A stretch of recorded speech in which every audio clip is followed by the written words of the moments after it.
This conference will now be recorded.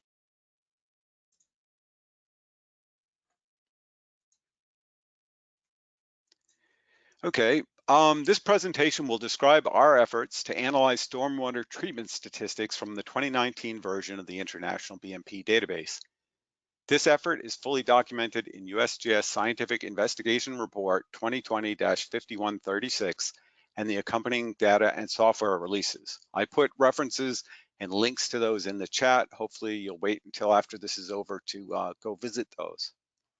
This study was done by the U.S. Geological Survey in cooperation with the Federal Highway Administration. In this presentation, we'll provide a quick overview of the way the Stochastic Empirical Loading and Dilution Model, SELDM, simulates effects of BMPs. And this presentation has about 20 slides and hopefully will take about 20 minutes.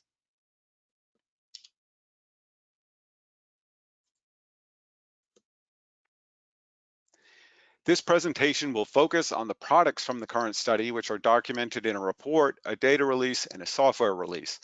We won't focus on individual results because we produce more than 6,000 category level statistics and about 125,000 individual at-site statistics.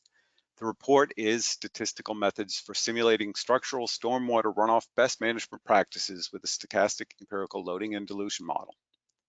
The report describes methods and results, and it's accompanied by the 3 appendix tables with detailed statistics for the 51 water quality constituents usually of concern for highway and urban runoff. The data release is Statistics for Simulating Structural Stormwater Runoff Best Management Practices with a Stochastic Empirical Loading and Dilution Model. The data release has the analysis spreadsheet tools and statistics for individual BMP study sites from the International BMP database. The data release also has SELDM import files with all the statistics by BMP category. So if you have been using SELDM or you're planning to use SELDM, you can import these files and you'll have the different BMP category statistics right at your fingertips. The new version of SELDM 1.1 already has these in it, and we'll be covering that new version in a future webinar. Okay, the software release is the Best Management Practices Statistical Estimator, Bmp SE. We do love our acronyms in government. The Bmp SE was used to calculate many of the statistics in the final report. This dinosaur QR code and others you'll see in the talk can be used to go to the report page. I also put references / links in the chat. All right. So BMPs affect downstream flows and loads by reducing storm runoff concentrations, flows and loads, and by extending the runoff hydrograph. This schematic diagram shows a stream and a hypothetical road crossing.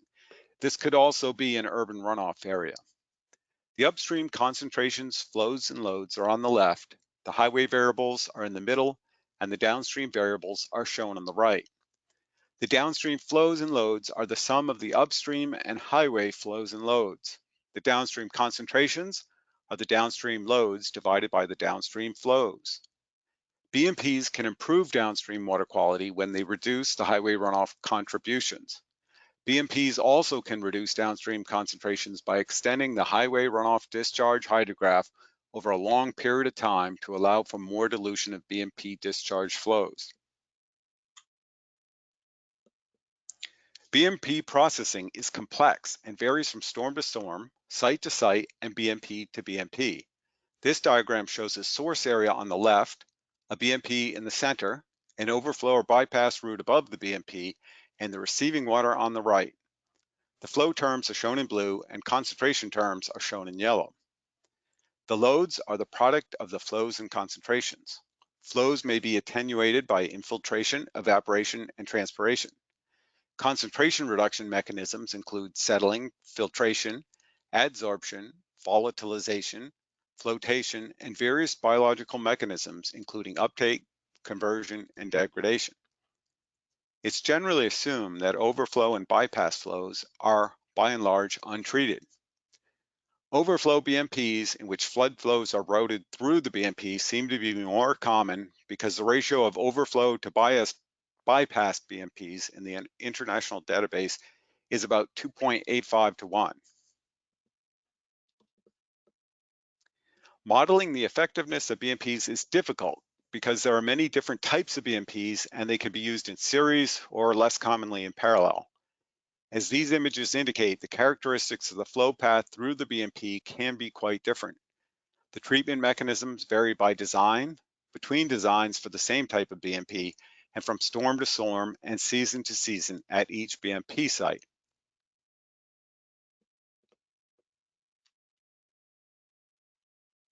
SELDM uses the black box approach to model the net effect of one or more BMPs at a site of interest because there are so many complexities.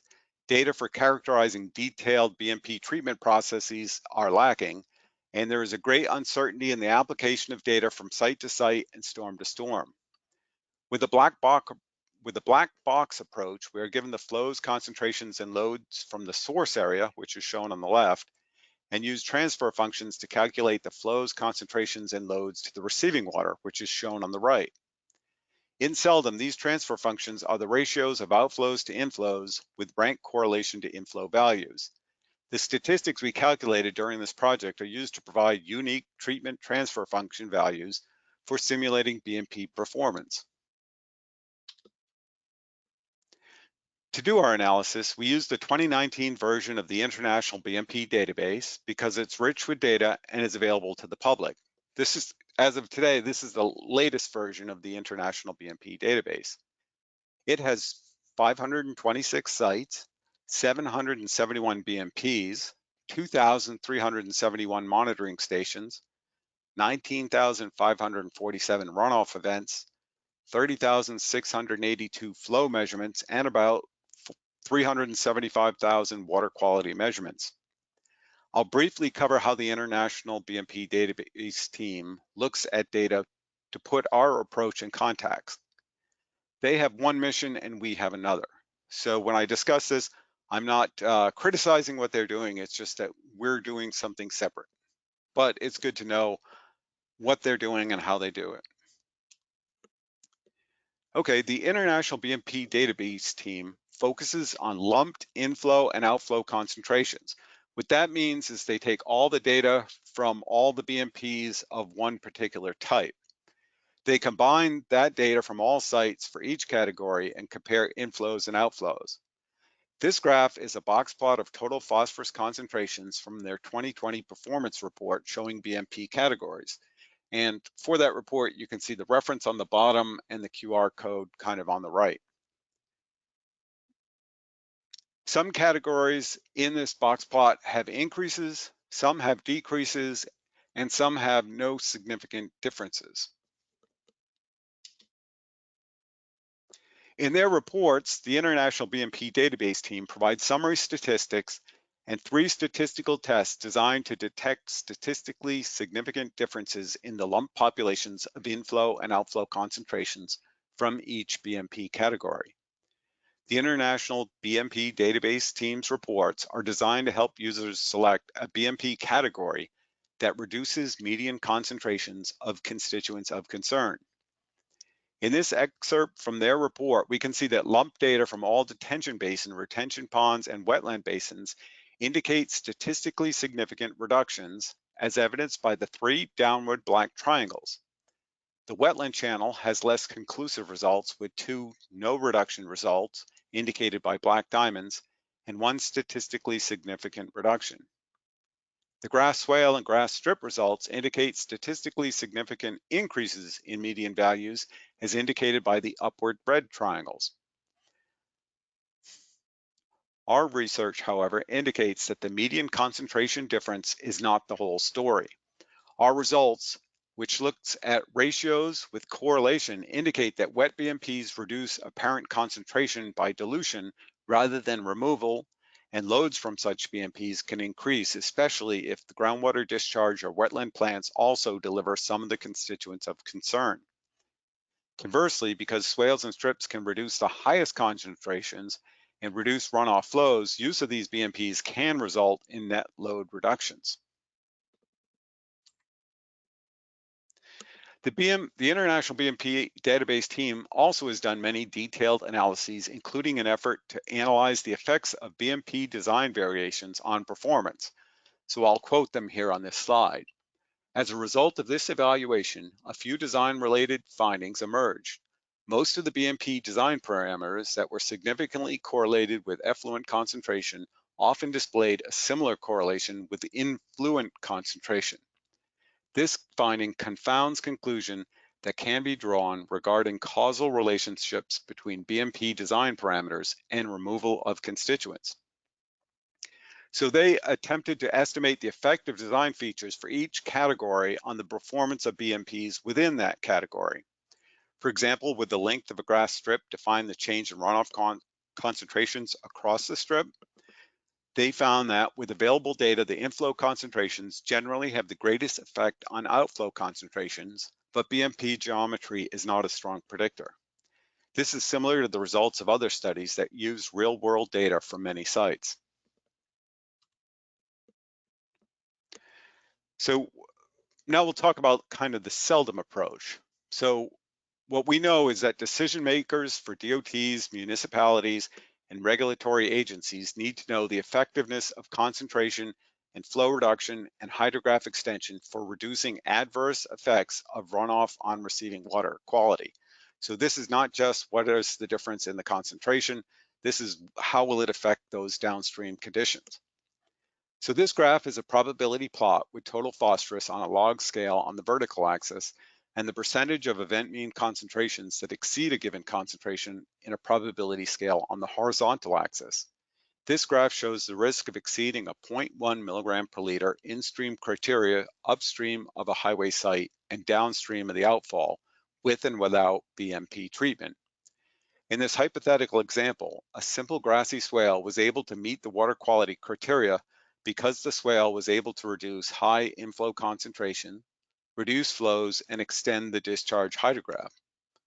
So we can see in this case that the natural upstream are the blue dots, downstream without BMP are the gray diamonds, and the green circles are the downstream with the full BMP. So if we look at this criteria, although a couple storms do exceed that 0.1 milligram per liter, that's much less, during a 30-year period, that's much less than the usual 1 in 3 year criterion that's applied for water quality constituents. So there may be a few exceedances, but they're so rare that it meets the intent of the standard. Now, although the swales do not do a great job reducing low phosphorus concentrations, and some BMP outflow concentrations can exceed inflow concentrations, the combined high concentration reductions and flow reductions can mitigate the adverse effects of runoff on receiving waters. So, this is an example of if you just look at the median concentration differences, as is done by the International BMP team, you miss all these other benefits of the swale. And although the median BMP may not be statistically different, what we get out of the swale is reductions for those ultra high concentration of phosphorus. So the statistics calculated by the USGS in cooperation with the Federal Highway Administration can be used to simulate the potential effectiveness of the different mitigation strategies, the different types of BMPs. Did I miss this? Oh yeah.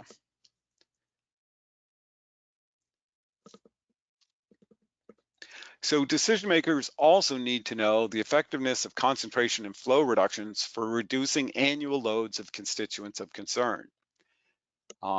These annual loads might be of importance, for example, for TMDL calculations. This graph shows the annual loads as pounds of total phosphorus from a Massachusetts highway with a linear scale on the vertical axis and the percentage of years in which a given load was equaled or exceeded on a probability scale on the horizontal axis. Although the grassy swale would not reduce low inflow concentrations, it will mitigate the high concentrations and reduce flow volumes. As this graph indicates, that many moderate flow reductions and substantial reductions in the medium and high concentration events can add up to significant load reductions. So we can see that the total phosphorus load varies from about 1.35 down to about, what's that, 0.5 pounds per acre per year over about a 30-year period. And when you run the runoff, instead of running it through pipes, run it over a grassy swale, you get almost a 50% reduction, on average over the long term. So to come up with the statistics that we use to simulate BMP performance, we looked for each variable at each site. We fit the data to a trapezoidal distribution and calculated the correlations. Now, I won't do a deep dive into these statistics or the trapezoidal distribution. We have a whole series of about 3 or 4 videos on the YouTube channel that goes through the theory and how we simulate it. In this project, we used Microsoft Excel Solver tool to do the least squared optimization to fit the BMP monitoring data. So this graph shows the results of fitting process for total phosphorus concentrations. The concentration ratios are shown on the linear vertical axis, and the percentage of values less than or equal to a given value are shown on the horizontal axis. The data are shown as the white circles, and the best fit cumulative distribution function is shown as the yellow line. The trapezoidal statistics in the upper left are the best fit value for this data. So you can see we get a pretty good fit for this example of a grassy swale site from the International BMP database. So we look at the ratios and we look at the rank correlation to the inflow values so that we can recreate what the actual BMP data looks like. So for each variable and for each BMP, we selected the median of statistics to represent that type of BMP. This is a probability plot showing the fitted distribution of runoff reduction ratios for 22 bioretention facilities, which are shown as the thin blue lines. So the horizontal white line is the ratio of 1 where inflows exceed outflows. Data from some sites with an excessive proportion of events in which inflows exceed outflows were not used for the final estimates. The selected statistics chosen to represent the bioretention BMP form the distribution shown with the yellow line. All the individual site statistics are available in the data release. The categorical statistics for the bioretention and other BMPs are available in the report and its appendix table. The categorical statistics also are available in the SELDM input file format in the data release, and now they're preloaded into version 1.1 of SELDM. So we can see here that all the blue lines are the separate bioretentions from different studies in the International BMP database. There are combinations of things that can happen. There could be too few storms to come up with reliable statistics. There might be a failing bioretention device that's exporting a lot of phosphorus, perhaps in this case, and there can be wide variation in monitoring skill, ability, and it's really tough to monitor BMPs. So and you need a lot of samples to get a good, reliable statistic. So that's why we decided to use the median of all available sites. So because the BMP database is focused on concentrations, reliable data for hydrograph extension and flow reduction is comparatively limited. These word clouds indicate the availability of sites with 7 or more storm events that meet flow monitoring quality checks. The smallest font in this diagram indicates a category with 1 site. The largest font indicates a category with 17 selected sites. We calculated hydrograph extension and flow reduction statistics by using these data. Because the number of sites with sufficient data are limited, we should apply hydrograph extension and flow reduction statistics by using professional judgment. For example, for a swale, you can use like Manning's equation to see how long the flow would take and, what it might, and kind of a unit hydrograph to look at, how might a swale extend the detention time. And so we can see that there's relatively little data that could be used to estimate hydrographic extension, and more data, but not a ton of data to estimate volume reduction. Now for water quality, there's much more data. We generated statistics for 51 water quality constituents in 8 major groups. On this word chart, the ellipses in the diagram represent different constituent groups, and the variation in font size indicates the number of sites sampled from 1 to 206 sites. Although the range in samples is much larger, 8 to about 3,567 event mean concentrations, the distribution of font size based on the total number of samples is imperceptibly different because there's a relatively consistent number of samples per site. So if you look at this, you kind of get the same idea if you're looking at the number of sites and the total number of samples for each constituent. From this diagram, we can see the top 5 constituents are total suspended solids, total phosphorus, total zinc, total copper, and total Childal nitrogen. Once we break the samples down into BMP categories, however, there may be little, if any, data available for a given BMP category and constituent.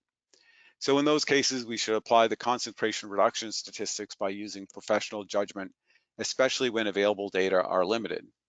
So for example, if you have a metal or an organic compound that's strongly associated with sediment, we may not have a lot of data for that constituent, but you could probably use the sediment statistics to get an idea of how well your BMP might treat some of these other constituents that may be removed when you remove the sediment. This bar graph shows the number of event mean concentrations for each constituent on the horizontal axis and the number of sites in the interval on the vertical axis for the selected constituents. The number of sites and the number of measured events per constituent varied considerably. Most sites had only a few measured events. That would explain, the high bars in the less than 10 column. And the pattern is similar for most of the constituents. Most sites that in the International BMP database have about 5 to 10 EMCs for each constituent, and the number of sites dwindles as the EMC counts increase. We also looked at the minimum irreducible concentration. The minimum irreducible concentration is, in theory, the best that a BMP can produce. If you put in a grassy swale, it's not going to create distilled water coming out at the end of the grassy swale. So each type of BMP has a theoretical minimum irreducible concentration. We calculated those based on the input data, and we also tried to estimate those by using different variables. In this example, we calculated MIC values for each constituent with sufficient data. This is an example. We tried to correlate the MIC to natural soil geochemistry for selected constituents, but we found the correlations were weak. So in this example, we see that for total zinc, naturally there's a lot of zinc up in the upper northwest, in the Ohio, Pennsylvania area. So if you're in those areas, in theory, your BMP, because the flows in contact with natural soils in the area, might produce a higher minimum irreducible concentration than perhaps you might get down in Florida where there's very little zinc. However, what we found was that the minimum irreducible concentrations are most highly correlated to the inflow, the geometric mean of the inflow concentrations, and that kind of makes sense. If you're in an area that's producing dirty inflow water, chances are the environment in that area, would be dirtier, and therefore kind of the whole area might produce higher minimum irreducible concentrations. So the local background levels might be higher. So as I mentioned, in this presentation, we're not really going to cover the theory and application of BMP analyses. It's kind of an overview, let you guys know that we've done this study and that, the reports and whatnot are available for those of you who want to do a deep dive.